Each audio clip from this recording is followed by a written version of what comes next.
Thank you, Chairman and Ranking Member Mix, for holding today's markups and for bringing my bill, H.R. 3012, the North Korean Human Rights Reauthorization Act. And I also want to thank my ranking member on the Subcommittee on Indo-Pacific Subcommittee, Ami Bera, for co-leading this bill with me.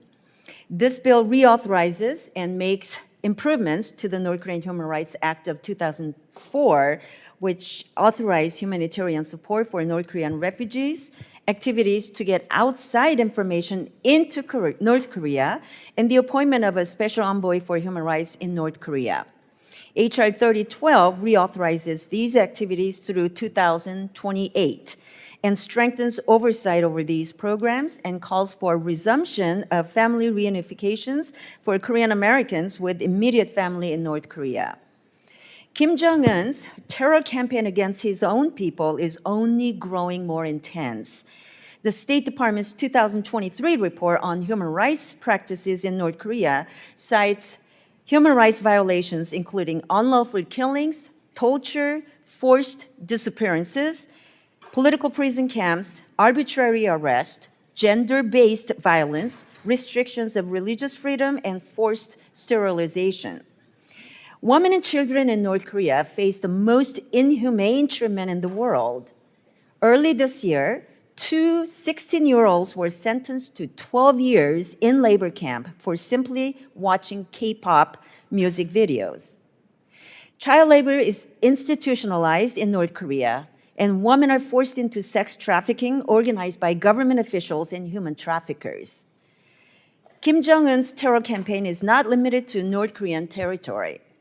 An estimated 100,000 North Koreans are forced to work in inhumane conditions in factories, on farms, and on construction sites in the People's Republic of China.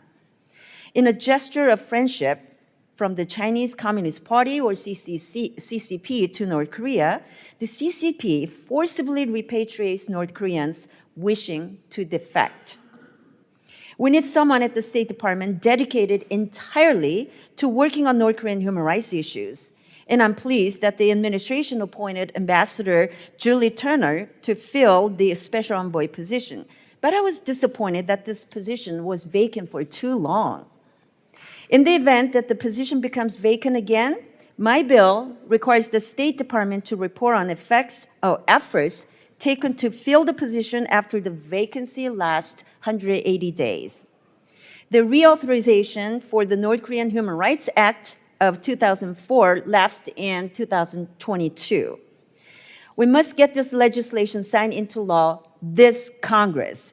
Failing to reauthorize this landmark human rights legislation sends a very wrong message and a signal to Kim Jong-un that the United States will allow human rights in North Korea to fall on deaf ears. I want to thank the 35 bipartisan co-sponsors of this bill who helped bring this bill to a markup. And I urge my colleagues to support the underlying bill, and I yield the balance of my time.